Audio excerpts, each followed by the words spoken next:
kemi 10 ditë që kemi marrë informacionin që aktiviteti dhe recitali i Bujar Xhamilit do bëhet në Shkodër dhe me kërkesën edhe të vetë Bujar Xhamilit do të zhvillohet tek stadiumi Loro Buriqi.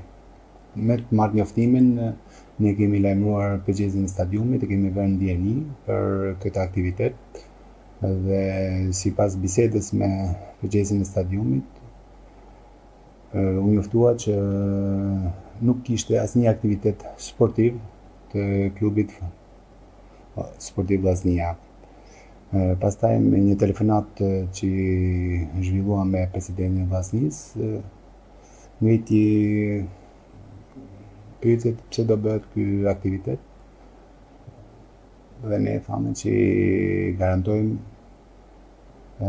që fusha sportive, fusha e barit tek stadiumi Loro Buriqi nuk do preket.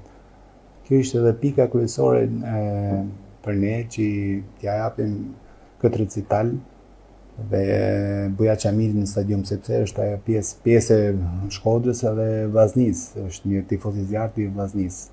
Prandaj edhe ne u mobilizuam që këtë recital ta zhvilloj tek stadiumi Loro Buriqi dhe pretendimet e Alban Xhaferit nuk janë të vërteta sepse ne kemi njoftuar më parë.